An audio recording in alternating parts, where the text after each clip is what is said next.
Hi, and welcome to Creepy Crime Story, where the darkest truths aren't imagined. They're real. Nashville, Tennessee. Sunday morning, June 15th, 2025. It's Father's Day.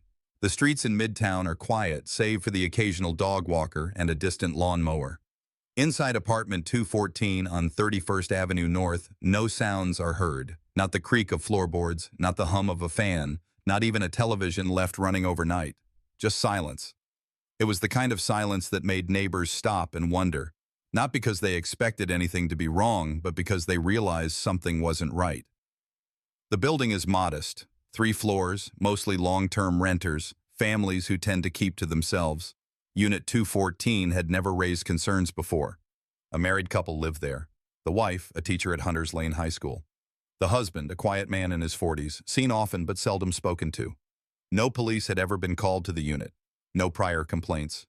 No noise. No trouble. That morning, at exactly 8:34 a.m., a neighbor in Unit 216 made a call to 911. She said she'd heard what sounded like 3 quick pops, not loud enough to be fireworks, not spaced like knocking. Sharp, deliberate. Officers from the Metro Nashville Police Department arrived at 8:42. Within 5 minutes, they had forced entry. The door was locked from the inside. No signs of forced entry, no broken windows, no splintered wood. What they found inside would rattle even veteran responders. On the living room floor lay the body of a woman. Slumped beside her, a man, a revolver near his hand.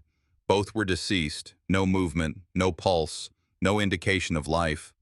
Both appeared to have been dead for no more than 2 hours. Her name was Amina Pierce. She was 30 years old, a biology teacher, a tennis coach, a mother of 2 young daughters. His name was Stephen Pierce. He was 46. Her husband. The initial report classified it as an apparent murder-suicide. The revolver was registered to Stephen. There were no signs of struggle, no defensive wounds, no visible bruises on either of them beyond the gunshot injuries, no overturned furniture. Nothing had been stolen, no drugs, no alcohol. Everything clean. Too clean. But for investigators on scene, something didn't sit right. The layout of the bodies, the absence of a note, the strange calm of the scene, it looked manufactured. One officer later described it in his written report. No struggle, no movement, no interference, just a conclusion. It didn't feel like a fight. It felt like a plan. Amina had been shot 3 times, twice in the chest, once in the head. The shots appeared tightly grouped. There was no indication that she had tried to flee, no scrape marks, no torn clothing. She had not been tied or restrained, but there were signs she had been stationary when shot. Stephen had 1 gunshot wound, self-inflicted to the temple. The revolver lay beside his right hand. All 6 rounds had been fired. The coroner's preliminary estimate put the time of death between 6 o'clock and 7:30 a.m. That meant by the time officers entered the unit at 8:47, both had been dead for at least an hour. There was no one else in the apartment, no children, no visitors. The television was off. So was the HVAC system. Amina's cell phone was found face down on the kitchen counter, unlocked. Her planner was still open on the dining table. There was a sticky note stuck to the corner with one handwritten line. Monday, Turney, 3 o'clock. At first, it was unclear what Turney referred to. Investigators made a note of it, bagged the planner for evidence, and moved to process the rest of the apartment. Every surface was in place. Kitchen was spotless. Mail neatly stacked. Beds made. There were no dishes in the sink. A load of towels had just finished in the dryer. The only thing out of order was the blood on the floor. Inside the master bedroom closet, behind a shoebox labeled winter scarves, officers found a manila envelope with Amina's name on it. Inside were 3 documents: a pay stub from the school district, a partial credit report, and a printout of an email confirmation with a family law attorney, Patricia Turney. That appointment was scheduled for Monday, June 16, 2025. The very next day, what followed was a deep forensic evaluation of the apartment. Latent fingerprints showed only 2 consistent users in the space, Amina and Stephen. There was no indication of a third party. All 6 rounds in the revolver were matched to the weapon. The blood spatter pattern on the living room wall aligned with the angle of discharge. No anomalies. The trajectories were consistent. All signs pointed to the same conclusion. One shot her, then turned the gun on himself. But the question that emerged wasn't how it happened. It was, why didn't anyone see this coming? By all accounts, Amina had been thriving. Her coworkers described her as energetic, focused, and planning for advancement. She was actively enrolled in a leadership certification course. She had even mentioned applying for assistant principal next fall. She was not depressed. She was not withdrawn. She had not spoken of fear, not openly. But silence doesn't mean safety. Detectives would spend the next 3 weeks reconstructing Amina's final months, combing through her digital life, financial records, and social circles, not to find a killer, but to understand the motive behind a murder that seemed, at first glance, without one. And as the pieces came together, a different portrait of this marriage began to emerge.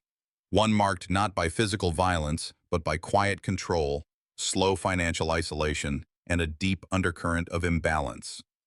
Amina Pierce had been preparing to leave, and someone else, perhaps, had been preparing to stop her. She taught 10th grade biology. That was the official title. But at Hunters Lane High School, students didn't refer to her as Ms. Pierce the way they did other teachers. They called her Coach, Miss Anna, sometimes just Ma'am, with respect, not formality. She didn't raise her voice. She didn't chase clout. She showed up, she stayed late, and she didn't talk about her personal life. In a school that cycles through burnout and turnover, Amina Pierce was a constant. For 7 years, she built her reputation on consistency. Never absent, never late, no complaints from parents. Her classroom was always clean. Her grades were always entered on time. Her students passed the state assessments at a rate 30% above the district average. Principal Devin Ross described her this way. Amina was the kind of teacher you forget to notice because she made everything work quietly. But when she didn't come in Monday morning, everyone noticed.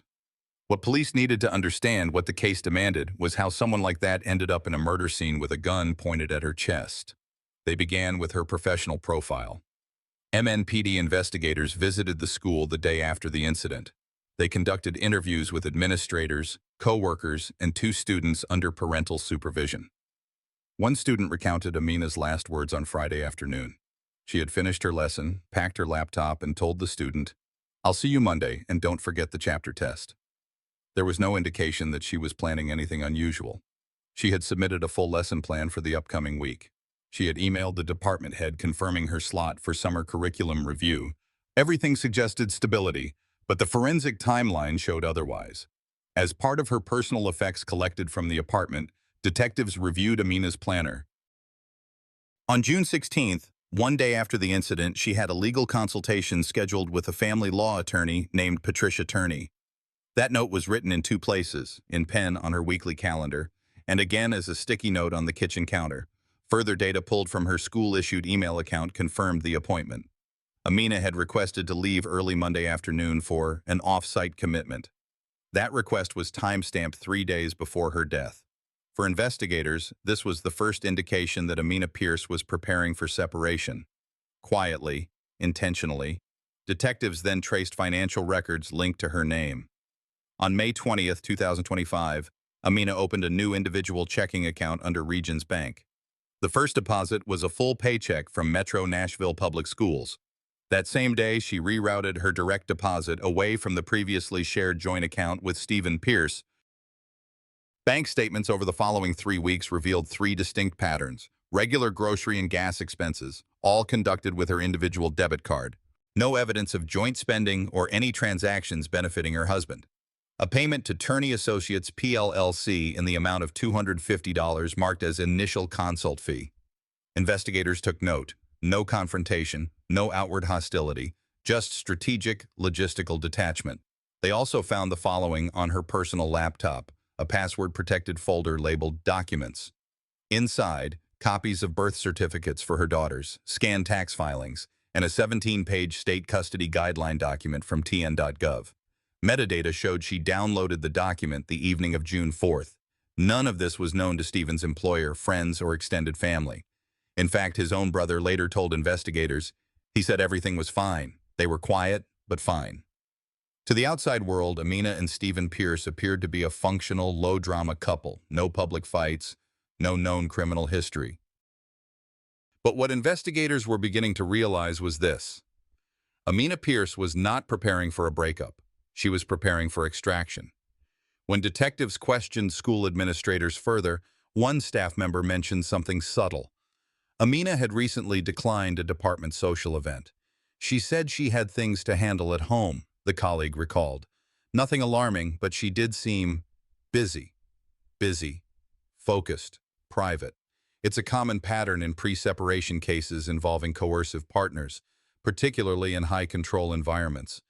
Victims often delay disclosure. They create contingency plans. They minimize exposure. They act normal until everything is ready. In Amina's case, her readiness wasn't impulsive. It was methodical. She had contacted a lawyer, moved her income, retrieved important documents, reviewed custody laws, adjusted her routine without disrupting her obligations at work. But the window between her preparation and her departure was narrow, likely by design. As one investigator noted in the report, she was 3 steps into her exit, but none of it was visible from the outside. What makes cases like this difficult is that they don't follow the traditional warning signs: no protection orders, no previous calls for help, no bruises or broken bones, just a pattern of withdrawal, of quiet logistics. In interviews, her department head mentioned that Amina had recently asked to be moved to a different lunch period. She said she wanted less noise, fewer crowds. We assumed it was stress. It might have been more than that. It might have been avoidance. But avoidance from what? That remained unclear. Amina Pierce's digital life gave no indications of threats or harassment. Her text history showed brief exchanges with her attorney and her sister. Nothing dramatic, no signs of fear, just measured communication. One message to her sister, sent 4 days before the homicide, read, "I'm good. Things are moving. I'll tell you more next week." She never got the chance. What emerged from this phase of the investigation was a profile of a woman executing a plan under conditions of complete privacy. A woman balancing motherhood, employment, and exit planning without alerting the person most likely to resist that plan. What law enforcement found most sobering wasn't what Amina left behind. It was how quietly she had assembled it. There were no alarms, no last-minute confrontations, no outward instability. But behind the calm was a controlled, calculated attempt to reclaim autonomy. She had done everything right. But that's not always enough. The profile of Stephen Pierce didn't immediately raise concern. He was a 46-year-old systems engineer with no criminal history, no restraining orders, and no known psychiatric hospitalizations. On paper, he looked stable. His background check turned up clean. No open warrants, no prior arrests. But as investigators began reconstructing his recent past, a different picture started to take shape. One marked by secrecy, instability, and financial decline. Stephen had been employed full-time at a Nashville-based IT consulting firm until February 7, 2025. According to HR records subpoenaed by MNPD, he was terminated for performance issues after missing multiple project deadlines and failing to respond to client escalations. The company filed his separation as non-disciplinary, but internal emails revealed something more serious. Stephen had reportedly stopped showing up to work without explanation for nearly 2 weeks. His supervisor attempted to reach him. He never responded. His final paycheck was issued February 9th. After that, there was no further employer contact. Amina Pierce didn't list this job loss in any of her notes, planner entries, or emails. Investigators found no evidence that she had been formally informed. In fact, banking statements revealed that Stephen's last income deposit occurred in late January, 5 months before the incident. But despite losing his job, Stephen kept using the couple's joint account, drawing from Amina's paychecks as if nothing had changed. When detectives examined the account activity between March and June 2025, a consistent pattern emerged. Stephen used debit charges for gas, takeout, and miscellaneous Amazon purchases. The account frequently dropped below $50 before Amina's next check replenished it. On May 19th, a $2,300 cash advance appeared on the statement, drawn from a high-interest credit line Stephen had opened months earlier without her listed as a co-signer. The debt spiral was evident. A forensic analyst with the Financial Crimes Unit was assigned to review Stephen's personal finances. She flagged 3 key findings: multiple declined transactions from his credit card in the weeks prior to the homicide, a rejected loan application with a subprime lender on June 2nd, an account alert from his banking app, delinquency warning, account 90-plus days overdue. Meanwhile, Stephen had not applied for unemployment benefits, nor had he contacted a recruiter or submitted any recent resumes online. Detectives reviewed his LinkedIn profile. It had not been updated since 2022. His professional identity, once precise and technical, had simply stopped. But where things escalated wasn't just in the finances. It was in his search history. On his personal laptop, investigators recovered browser queries from May and June, including, "What happens if spouse empties joint account? Can my wife take kids without telling me, Tennessee? How long does divorce take, TN no attorney? What does abandonment mean in family court?" The progression was telling. These weren't random late-night curiosities. They formed a pattern, one of suspicion, loss of control, and a growing fear of legal separation. One investigator described the digital trail as less a sign of planning, more a sign of unraveling. That same laptop also revealed documents stored in a temporary folder. Screenshots of Amina's LinkedIn page, a PDF of her school bio, and a list of family law attorneys in Davidson County, including Patricia Turney. At this stage, Amina's appointment with Attorney Turney had not been publicly disclosed. There had been no outward conflict, no filed divorce. But Stephen was looking, and he was looking before June 15th. Detectives interviewed Stephen's brother Marcus, who confirmed they'd spoken by phone on June 12th. According to Marcus, Stephen seemed tense but normal, and only briefly mentioned Amina. He just said they weren't seeing eye to eye, Marcus recalled. He made a joke, said something like, "She's getting too independent lately. I didn't think much of it." Investigators flagged that phrase, too independent. It aligned with the shift that school colleagues had begun to notice in Amina. Her decision to attend leadership training, to change her lunch break, to avoid school functions that included spouses. And it matched the behavioral profile law enforcement sees in coercive control cases. The partner doesn't react to violence, but to autonomy. One final detail stood out. Stephen's browser history showed one more search on the morning of June 14th, 38 special revolver cleaning and maintenance. That same model was recovered at the crime scene the following day. The gun had been legally purchased by Stephen in 2017. He was the sole registrant. He had no known history of range activity or recent firearm purchases, but he had cleaned it. The weapon showed recent maintenance consistent with online tutorials. Forensic technicians found no dust or buildup, an uncommon condition for a revolver stored in a private residence and not fired regularly. When asked if Stephen had ever expressed concern about violence, neighbors said no. One recalled that he had started smoking outside more frequently in the past month, standing quietly on the balcony in the early mornings. He never spoke. He just stared. That, detectives would later say, is often the most subtle red flag of all. Not yelling, not aggression, but withdrawal into silence just before escalation. In reviewing Stephen Pierce's psychological footprint, investigators did not find a man with a long history of instability. They found a man whose identity had collapsed slowly, without notice. Professionally unemployed, financially dependent, watching a partner regain ground while he lost his, the data aligned too cleanly. That's what made it unsettling. He hadn't filed paperwork. He hadn't gone to court. He hadn't tried to change the future. He just watched it shift and then acted. Friday, June 13, 2025, began like any other day at Hunters Lane High School.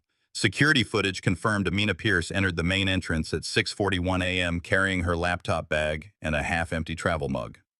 She nodded to the front office secretary, signed in as usual, and proceeded to room 214, her classroom. Her attendance sheet for all 5 class periods was complete.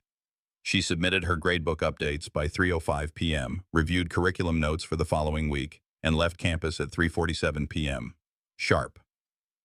To outside observers, her Friday appeared routine, but forensic investigators knew to look for shifts in baseline behavior, small changes in structure that often signal a break from habit. And there were several. First, Amina declined to join her department's after-school planning session, a standing Friday meeting she rarely missed. She gave no explanation. Second, her vehicle, a 2012 silver Camry, was seen at a Shell gas station along Gallatin Pike at 4:12 p.m., where she withdrew $100 in cash. That transaction was unusual. According to 3 months of bank records, Amina hadn't used cash for personal expenses since early March. Investigators noted the pattern. When preparing to sever shared finances or go through legal separation, many individuals begin operating in liquid currency, minimizing traceable activity. The ATM camera captured Amina alone, calm, unhurried.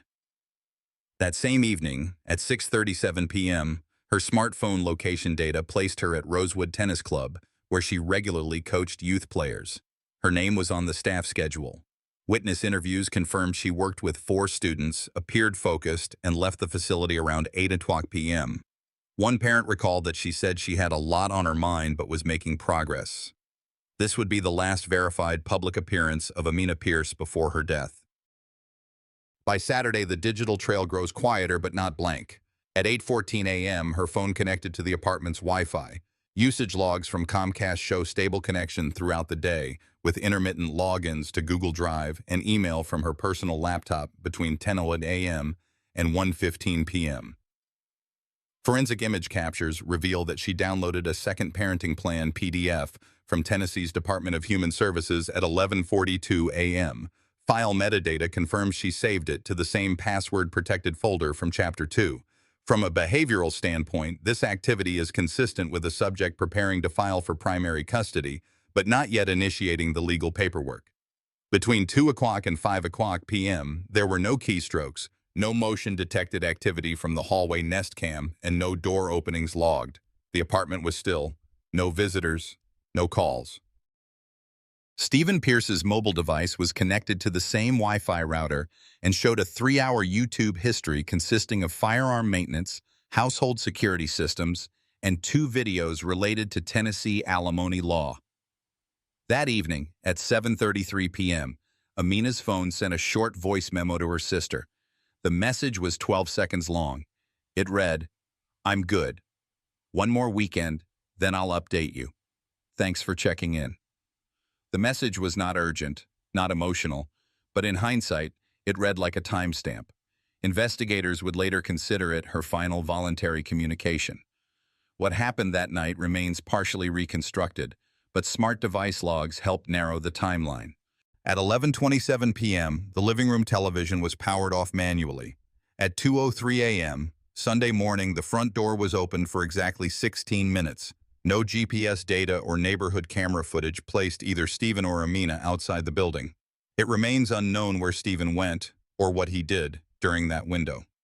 What's confirmed is that both phones remained inside the unit. There were no outgoing messages, no emergency dials, no indications of a struggle. The apartment was silent.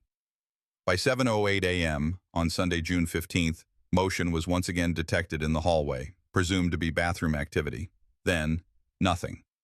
At 8:34 a.m., a neighbor in Unit 216 heard 3 loud, rapid bursts, no screaming, just impact. She dialed 911. When investigators reviewed these logs alongside the medical examiner's findings, a forensic alignment emerged. Amina was shot twice in the chest, once in the head. Stephen had 1 self-inflicted gunshot wound to the temple. All 6 rounds from the revolver had been discharged. The TV remained off. The air conditioning had been lowered. The apartment was neat. There were no dishes in the sink. Her planner was open to the next week, with Mondays 3 p.m. and appointments circled. This was not chaos. This was execution. For law enforcement, the 48 hours between Friday afternoon and Sunday morning revealed a structured narrative. A woman finishing her final steps to disengage from a controlled household, and a man absorbing the implications, quietly, perhaps resentfully, and ultimately fatally. One investigator later said, "She had 1 foot out the door. He waited until both were still inside."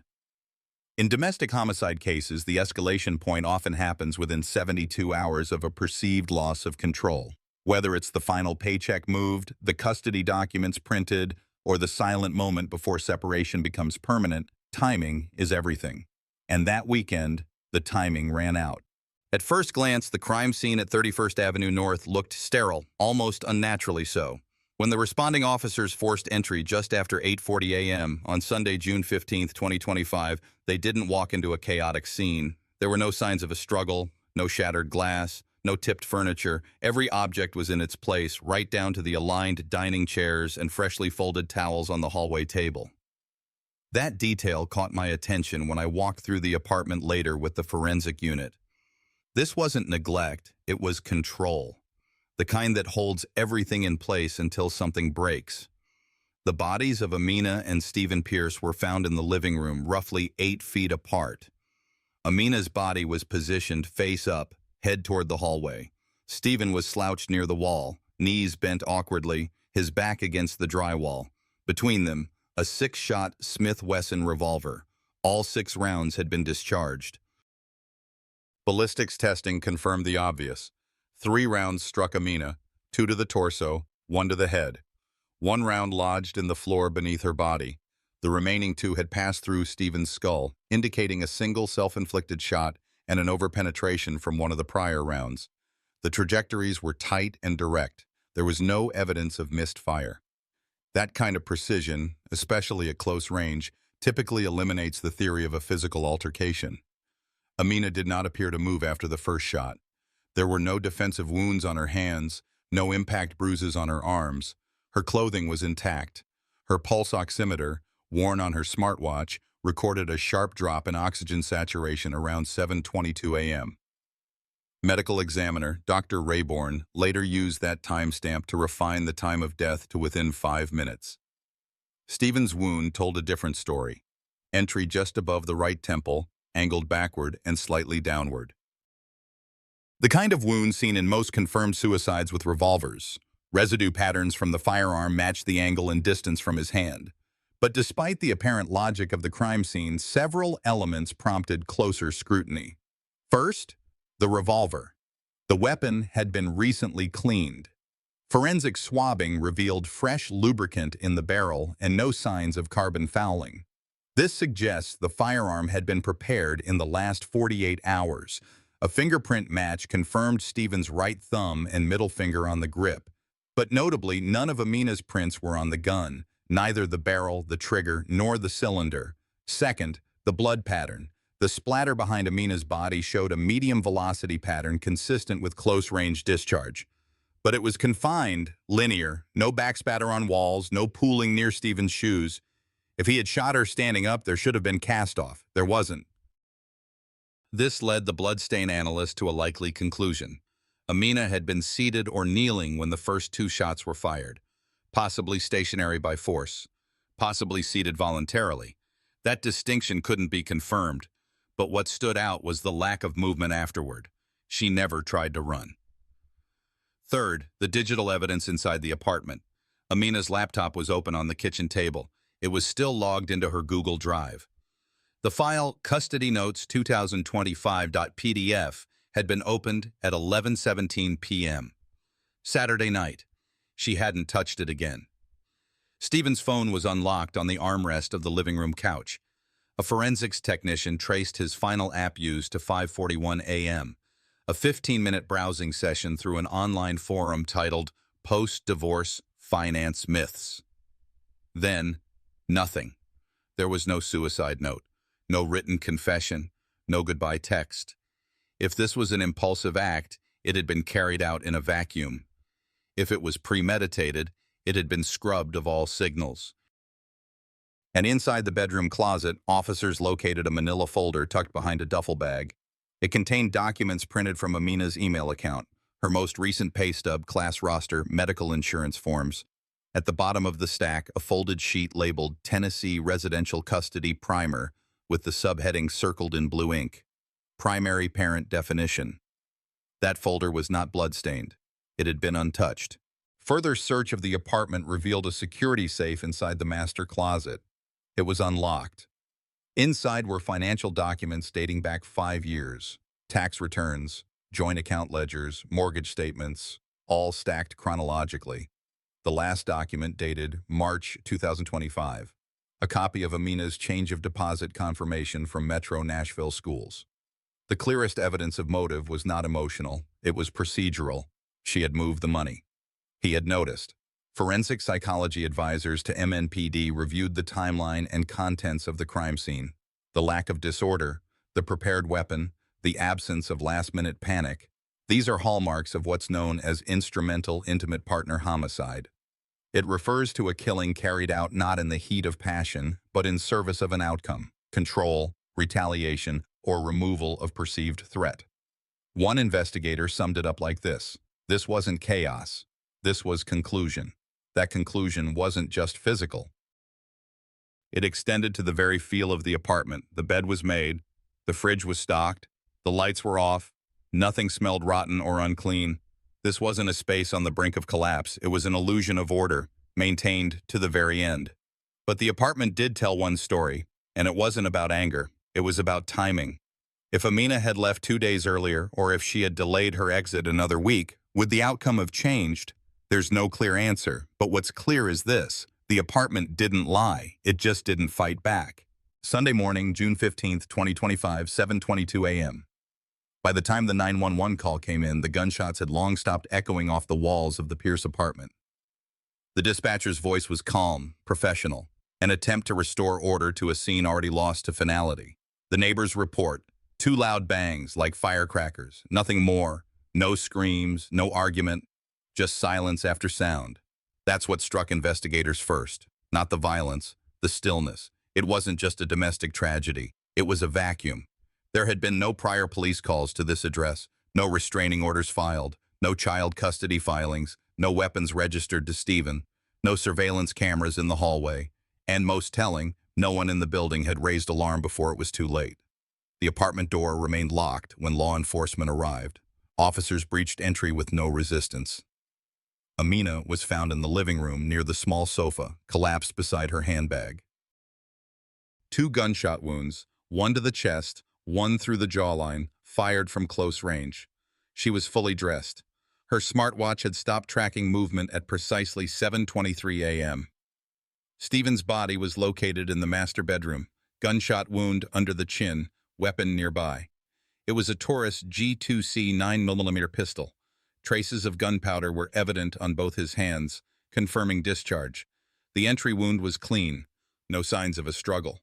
The room was meticulously tidy. Crime scene techs recovered 6 spent shell casings. 3 of them had struck the hardwood flooring near Amina's final position. Only 2 made contact. One lodged in the drywall behind her. It aligned with the projectile path through her shoulder. This wasn't panic shooting. It was controlled. Clinical. The most disturbing element: nothing in the home indicated an immediate crisis. The refrigerator was stocked. The bills were paid, automatically, through Amina's checking account. A calendar still hung on the wall, pinned with notes. Call attorney Mon. Pick up documents, 2s. She had made plans to leave, but she didn't make it to Monday.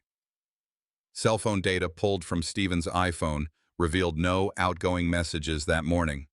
However, a draft email, unsent, sat in his notes app. It read, "She thought she could just leave. She won't get away with it."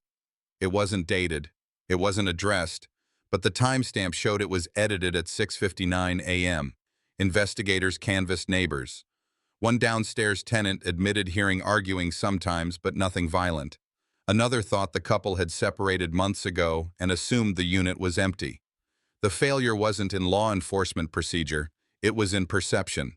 To the outside world, the Pierces were quiet, middle class, unremarkable. A teacher, an out-of-work engineer. No threats on record, no red flags. But behind that front door, Amina had lived under tight surveillance, financial control, limited access to shared resources, and a clear pattern of isolation. None of it met the legal threshold for intervention, until the bullets did. What's sobering is how normal it looked from the outside. There had been signs, subtle ones: canceled plans, fewer social media posts, missed work events, but in the eyes of a disconnected society, those were brushed off as private matters. Marital struggles, burnout, life. If Amina had walked into a police station that week, it's unclear what protections would have been available. Tennessee remains a state where firearm access and domestic violence protocols often operate in legal gray zones. No prior complaints, no documented fear, no court motion. In a system built on proof, she had none. Somewhere, someone had seen something. A coworker who noticed her mood shifting, a friend who hadn't heard from her in days. A family member who knew about the attorney meeting, but no one called, no one acted, no one reported a thing. And so it wasn't just a murder-suicide, it was a failure of recognition, a societal blind spot. There's something sobering about reading a protective order after the fact, when the ink is still fresh, but the person it was meant to protect is already dead. On June 13, 2025, Amina Pierce walked into the Davidson County Family Court. The request was precise.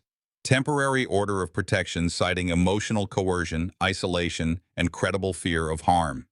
She arrived alone, no attorney. The clerk stamped the form and filed it.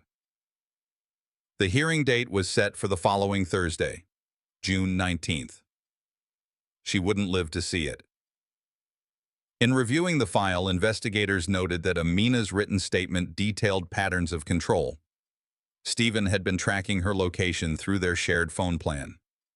She had discovered login activity to her personal email accounts from his IP address. More concerning, he had shown up unannounced at her workplace twice in the last 3 weeks.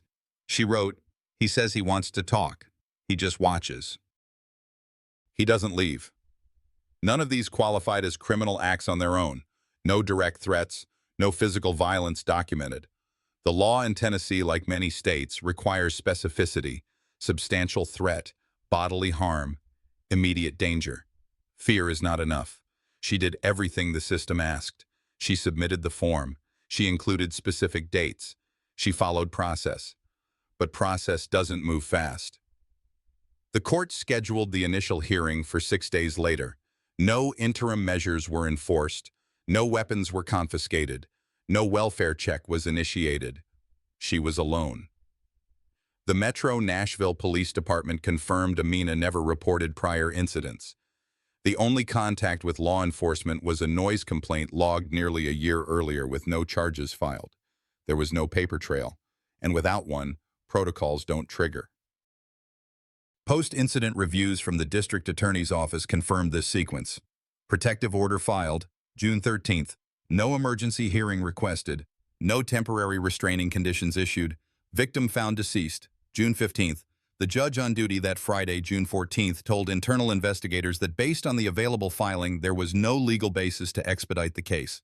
It was, as they put it, within administrative norm. It's not a question of blame, it's a question of structure. Family court systems are built to manage volume. They are designed for procedure, not prediction. And when danger escalates rapidly, as it did in this case, paper moves slower than intent. In the time it took for Amina's file to change hands, her circumstances had already deteriorated past the point of legal remedy. One forensic psychologist later remarked during the internal case review, "People assume violence escalates after separation. In reality, it peaks when the control dynamic is broken and the abuser realizes they no longer have leverage." Amina's decision to file that order, to meet with a divorce attorney, to separate her finances, all were acts of survival, but they were visible, and visibility often provokes response in the controlling partner. From the outside, this appears like a system failure, but technically the system worked as written. It just didn't work fast enough to matter. Even digital traces collected after the crime show the terrifying calm before collapse. Amina's search history from June 14th included emergency protection in TN. How long does court take? And what happens if spouse violates order before court date? She was actively trying to understand her risk. But the resources she found spoke in generalities. There was no warning system tailored to her case. There never is. This chapter isn't about blood. It's about paper, and how easily it folds under pressure. The call came in on a quiet morning at the Erie County Coroner's Office. After weeks of uncertainty, the final autopsy report on Rebecca Byler was completed. It was not a moment for reflection, just data, facts, the language of the dead. Rebecca had been shot twice. The fatal shot had entered the back of her head. The angle, the trajectory, and the distance suggested no struggle, no warning. It was the kind of precision that didn't align with a chaotic act. This was calculated. Her unborn child had not survived. The forensic pathologist noted fetal demise consistent with the mother's time of death, placing the murder shortly after Rebecca was last seen alive, around mid-morning on February 26, 2024. No defensive wounds were found, no signs of escape. It appeared she never saw it coming. Meanwhile, investigators had already been tracing other leads. none more damning than the digital trail left behind by Sean Lemancusa. Surveillance footage placed his vehicle near the Byler residence within the suspected window of time. He had previously worked in the Amish community, was familiar with the area, and, perhaps most damning, had a past conviction involving a weapon. His criminal history wasn't just inconvenient, it now became relevant. Sean had deleted key location data from his phone, but digital forensic experts recovered fragments from cloud backups. The device had briefly lost signal near the Byler's property, before reconnecting several miles away, close to a local gas station where he was later spotted on surveillance footage. He purchased nothing, spoke to no one, just stood there for 23 minutes, staring into nothing. In addition to location metadata, gunshot residue was found on a jacket recovered from his residence. Lab results matched the residue to a .22 caliber firearm, the same caliber confirmed by the coroner's ballistic team in Rebecca's murder. Though he initially denied even knowing Rebecca, his DNA was found inside the Byler home, on a doorknob and a section of torn curtain near the window adjacent to the mudroom. He had no logical explanation. When questioned again, Sean refused to speak. His attorney advised silence, citing constitutional protections. That silence, however, was filled by evidence. Every data point a nail sealing a case built not on confession but on precision. The community waited anxiously. News had spread quickly in Spartansburg, Pennsylvania, a place where doors are rarely locked and violence is almost mythical. Rebecca, only 23, was mourned by family and the tight-knit Amish circle that had raised her with a quiet strength. Now, she was gone. And for what? There was no robbery, no sign of forced entry, nothing taken. Everything pointed toward intent. A month later, on March 1, 2024, Sean Lemancusa was formally charged with criminal homicide. Prosecutors emphasized that this was not a case of spontaneous violence. It was targeted, intentional. Rebecca's murder had sent a shockwave through rural Pennsylvania, prompting discussions not just about justice, but about how vulnerable even the most peaceful communities could be to brutality that didn't belong to them. In the courtroom, the defense struggled. They argued lack of direct motive, but the evidence left little ambiguity. The digital trail, the forensic residue, the contradictory statements. In the eyes of the law, motive might explain a crime, but it is not required to prove one. In March 2025, a jury found Sean Lemancusa guilty of first-degree murder. The judge sentenced him to life without parole. The Bylers have since returned to quiet living, without the warmth of Rebecca or the child that never had a name. What remains is the echo of a case that shouldn't have happened and yet did. It wasn't random, it wasn't chaotic. It was deliberate. That's what makes it terrifying. The system caught up. But it was late. Too late to protect her. Too late to preserve a life growing inside her. It acted only after the data spoke, the blood dried, and the silence became unbearable. I've told this story not just to recount a tragedy, but to remind us all that silence, when paired with precision, can be deadly. Rebecca's story is more than a case file. It's a reflection of how evil sometimes wears no warning, and how even the safest communities must stay alert. As someone who walks you through these cases, I hope this reminds you to listen closely, to people, to patterns, and to what doesn't sit right. What do you think communities can do to better protect women like Rebecca? Let's talk in the comments. Your voice matters. If this story moved you or made you think differently, drop a comment letting me know where you're tuning in from. Or if you didn't like the video, I still want to hear why. Let's build a space for reflection, not just reaction. And if you're new here, hit that subscribe button so you don't miss the next story that needs to be told.